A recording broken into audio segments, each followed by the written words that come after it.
What's up everybody, it's Clayton slash the Clawsome slash Gypsum. Still haven't decided what name I want to go by, but I've got an excellent little video for you. It made me giggle like a little schoolgirl. So, we all know Achievement City. We all know Jeff's house. We all know water comes from the top. We all know signs come from. What could possibly happen? What's with the eggs? Nobody knows. I guess the next logical thing is to go and pick up all of the signs. Perhaps try and figure out where the eggs are, where they're from, what exactly is going on. Nobody knows. But wait a minute. What is that? Oh my goodness. It's a line of chickens. Oh my goodness. I think that just seeing the chickens come down was the most spectacular thing in my life. And of course, followed by the water. Naturally, being submerged in water, the chickens then start to swim up. Of course, they do eventually just drown to death.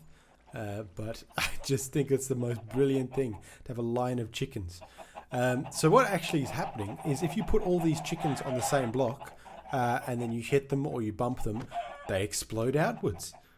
And I think that's amazing, and chickens just float down nicely. So what you can do is you can set a nice system, especially with if you have eggs, which is why I use chickens, because first of all they float and because you can spawn them using eggs. If you just put them all into the water, they will float down and you can push them all in onto one block. You can see they kind of got bumped out there. But normally they will just all pile onto one block. I'm going to now go down here and ruin it even more. But it should still work. I think you can probably do this as well with other mobs. This is just my favorite way to do it because they go out in a line. So all you have to do is from your power source is just invert by powering the block that a torch is attached to, like this, to make sure the piston is always out. You want to have a redstone repeater on the longest delay with an arrow in it, and I'll show you this a bit closer in a second. And when you pull the lever, the delay will be long enough that the chickens will fall far enough, that is one block down, so that the arrows will shoot out and hit them, and they will then disperse. I think is the best word to use there. And I just generally just put it one block below the other. As you can see, if you pull the lever, this is how they fall if you don't shoot them, which is why I think snowballs don't actually do the trick, or other eggs. I'm pretty sure they don't do the trick. I may be wrong, but maybe I was doing something wrong with my experiment. Just word of advice, don't use a chicken as redstone. So that's why I use arrows. You could probably use splash potions of some kind, but generally that's how it works. I just think it's the most spectacular thing.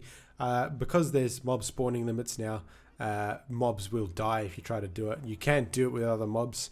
However, they're a bit harder to get onto the same spot.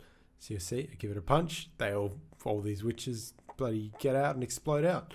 So it's pretty easy to build. If you want to have a longer delay, just build the thing higher. Pretty easy to do. I might actually put a little schematic in the description, or I might put some screenshots. I'll put some screenshots down in the description, and I'll put it on a journal on my profile so that you all can follow the tutorial to do it yourself if that's what you wish to do. It's quite a nifty thing. It's certainly going to create a significant amount of confusion. Also, you can use it, double it as a chicken farm if you have to, and any overflow can just bloody go in there. It also gives you a nice little bounce. Not enough to send you flying, but it's pretty useful anyway.